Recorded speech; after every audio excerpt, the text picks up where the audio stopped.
Good morning and welcome. It is Tuesday. It is the 21st day of 2021. It is cold and foggy. And it is I, the OGGM, your guide to all the tabletop role-playing game news, weather, sports, controversy, and general internet nonsense. This is either general internet nonsense or controversy, as we have another great white savior in Courtney Campbell, that's this guy right here, telling us about how Oriental Adventures was racist and what things were like in the 80s and how he speaks for all the Asian people that were insulted by Oriental Adventures because he knows some Asian friends.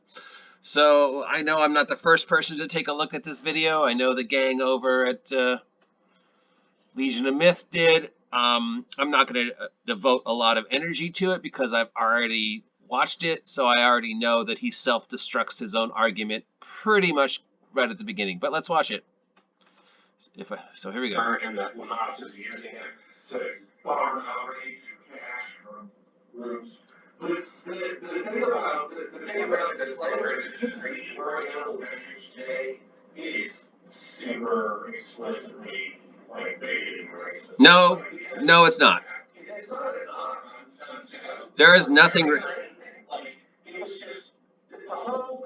There was nothing racist in Oriental Adventure. Gary and Zeb did not intend Oriental Adventures to be any way, shape, or form a factual discussion on Oriental culture or history.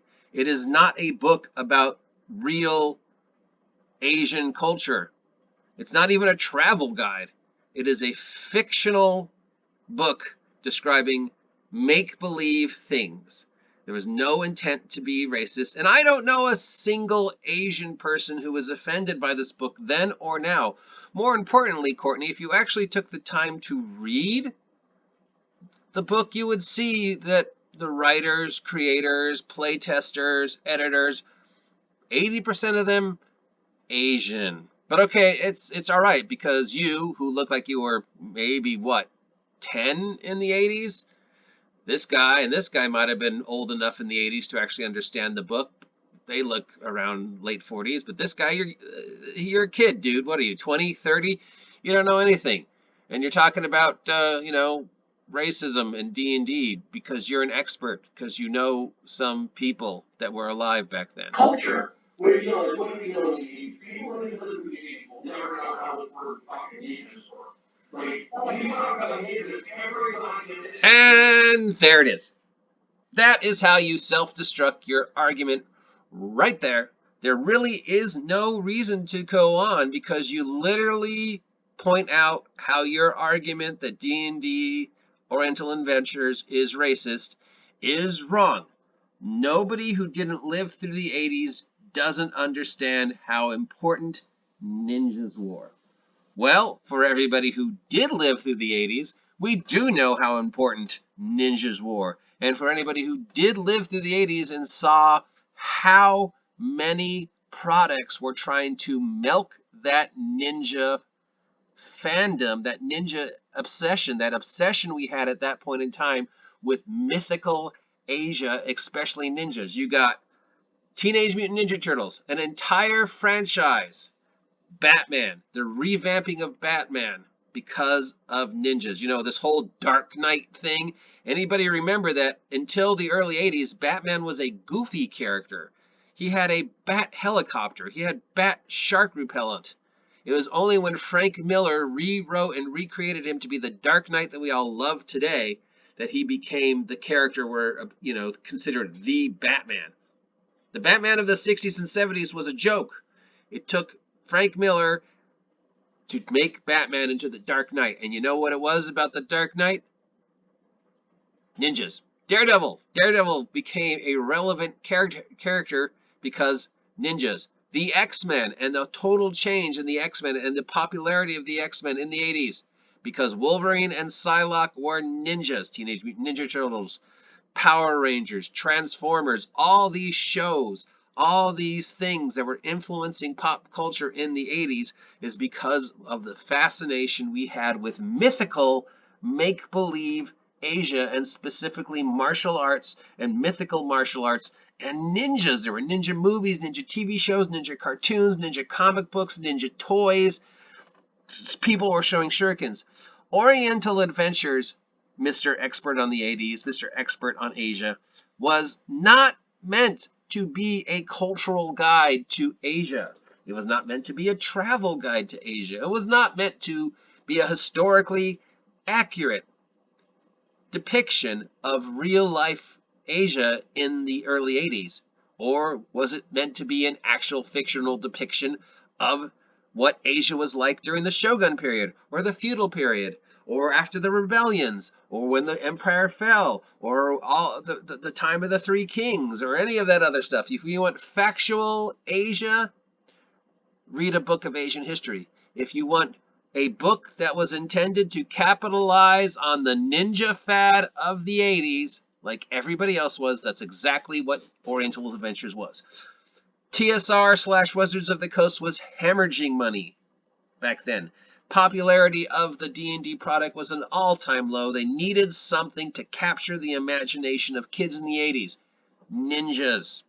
So they wrote Oriental Adventures, and Oriental Adventures was written by Asians. And what was Oriental Adventures meant to do?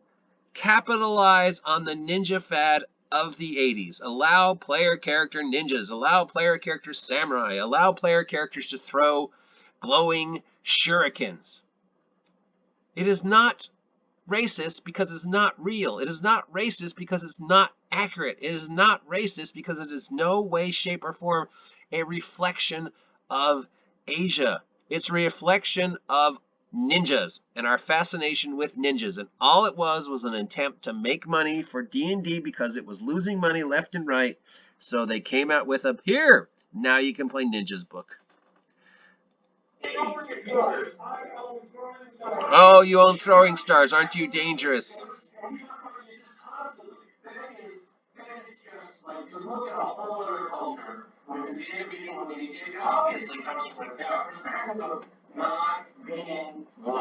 Right? Like, we're much more global now. Yeah, I talk to people from Japan. I talked to people from Japan. Yes, it was. So, like, the disclaimer is like, it is your time if you don't know, and you go back and you read that, and you see some people, about, which they like in the DMG with the prostitutes or whatever, it might be a little shocking. The DMG, oh, look, he crosses himself. Oh, yes, tables and prostitutes, because it is the single oldest profession in the world. Prostitutes exist. Oh, and this guy, I love how when he mentions prostitutes, he crosses himself. Oh, because sex is bad. Remember, kids, sex bad, violence good. Watching somebody get killed, good. A healthy depiction of a sexual lifestyle, bad. Sex bad, violence good.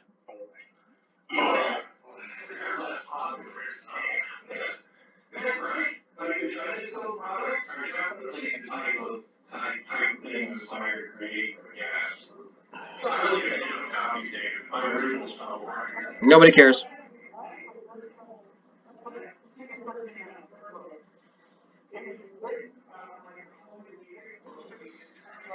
Nobody cares.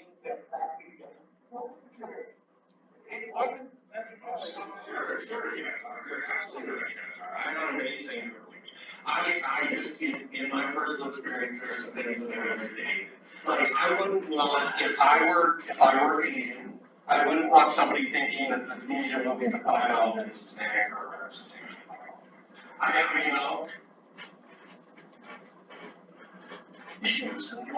Hey, a shout out to SHADZAR. Congratulations, SHADZAR.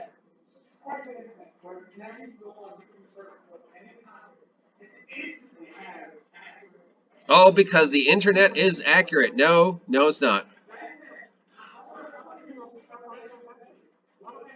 A library. Back then, I didn't have access to facts.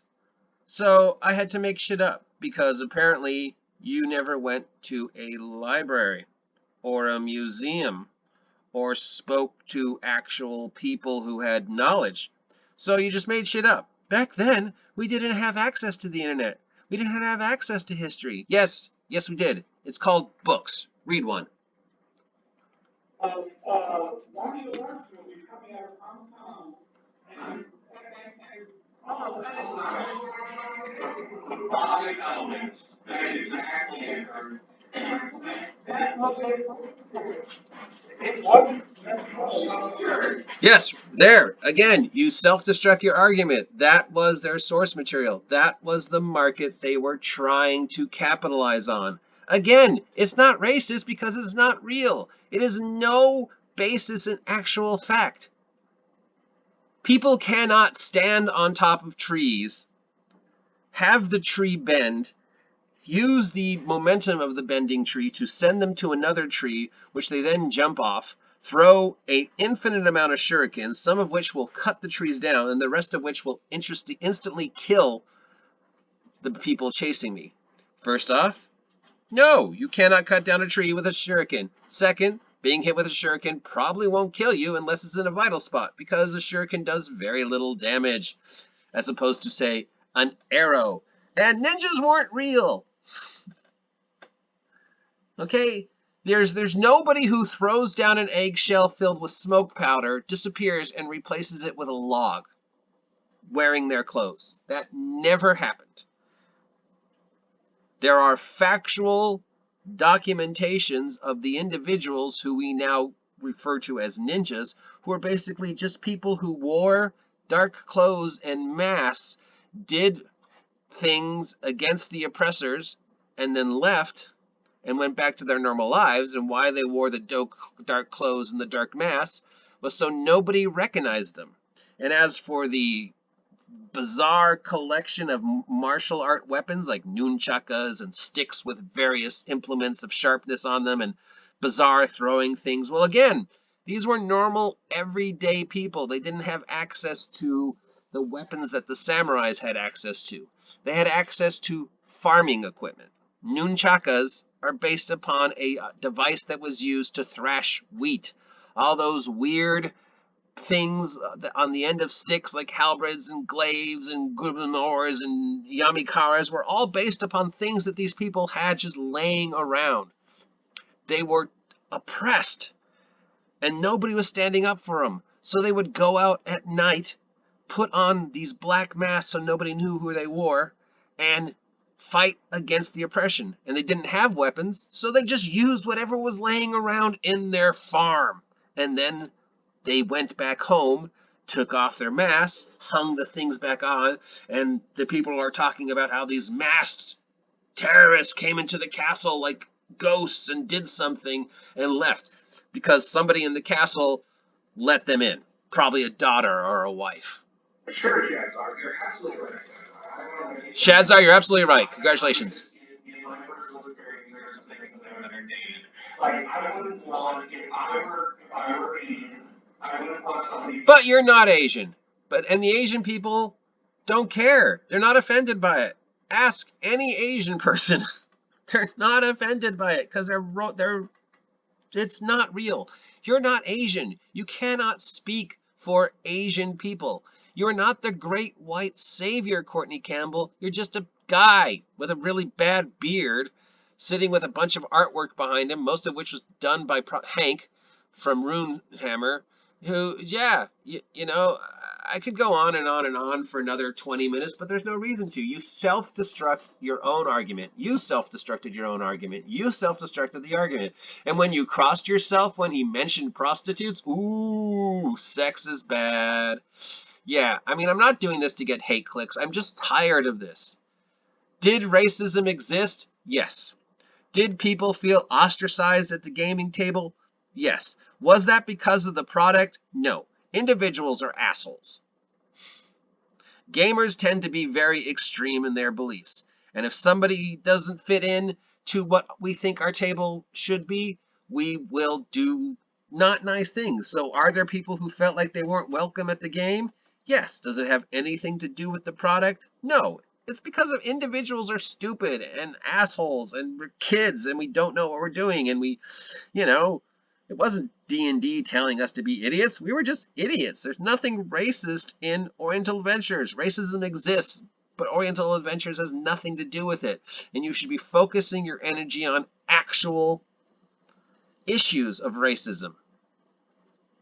Little black girls getting beat up by their classmates and then being forced to stay in the exact same room as the classmate that beat them up because the school doesn't want to bring attention to their racism, so they're covering it up and simply saying the girl had a panic attack, but they can't explain all the black and blue marks on her or the fact she has a crushed rib from where the classmate threw her down against a table. And then the school told the ambulance not to come, and then the school made her stay in the classroom to the end of the day with the person who broke her ribs. That's racism. That's important. That's something you should be investing your energy in. Not complaining about a book that is 80s, 90s, 2000s, 2010, 2020s, 30-something years old that has absolutely nothing to do with actual Asian culture. You said it, you said it, you said it. There's no reason to go on. It was made to milk the ninja fad. It was made to make money off our fascination with Oriental martial arts and Japanese anime. If Oriental Adventures is racist, then Power Rangers is racist, Teenage Mutant Ninja Turtles is racist, Batman is racist, X-Men is racist, Wolverine is racist, Psylocke is racist, Transformers is racist, Robotech is racist. Every Jet Li and Jackie Chan movie we saw from the 80s till now is racist. Panda Walk is racist. Daredevil is racist. Adolescent Black Belt Radioactive Hamsters is racist. Heavy Metal the movie is racist. Every ninja movie that Chuck Norris did is racist. Every martial arts film that came out in the 80s is racist. Star Wars is racist because a lot of Star Wars is inspired by Asian films. Akira Kurosawa's Ran, one of the greatest films of all time, is racist. Half of Hollywood and every TV show and film and comic book that came out in the 80s is racist. But it's not racist because it's not real. Real racism exists. I just gave you an example. So why don't you go out and invest all this nonsense energy that you have in defending the rights of that little black girl with her broken ribs? And I'm probably going to be called out for saying she's a little black girl, whatever. The little African American girl, the little girl who got her ribs broken because she was a different color than everybody else in her class, and the school chose to send the ambulance back and cover it up and say she had a panic attack. Of course, if she had a panic attack, how do you explain her broken ribs? That's real racism, you idiot. Not Oriental Adventures. All right, I've talked about this topic for 20 minutes. Yeah, and that's probably 19 minutes more attention than this moron needs. You don't know anything about the 80s. You don't know anything about Oriental culture. You don't know anything about what was going on in the 80s. You self-destruct your own argument 3 minutes into your discussion. So, yeah, you're just wasting everybody's time. But maybe I'm wrong. What do you think? Is this guy correct? Or is he just another white savior trying to defend the Asian people because he's friends with some people from Asia? So he knows how Asians felt in the 80s. Is he right? Is he wrong? Am I right? Am I wrong? Was I wrong to call her little black girl? Should I have used her name? No, I shouldn't have used her name because that's violating confidentiality. But I was probably wrong on my part, and I apologize for anybody who's offended by that term. But it happened, and it's upsetting, and it's way more upsetting than being upset about a book that's 30 some odd years old. So shut up. Talk about something important. Or maybe I'm wrong. Maybe I'm wrong. I don't know. You're probably going to say I'm a hypocrite, and that's fine. Subscribe to my vlog. Have a great summer or winter or whatever it is. I don't know. I'm tired. This idiot upsets me. Goodbye.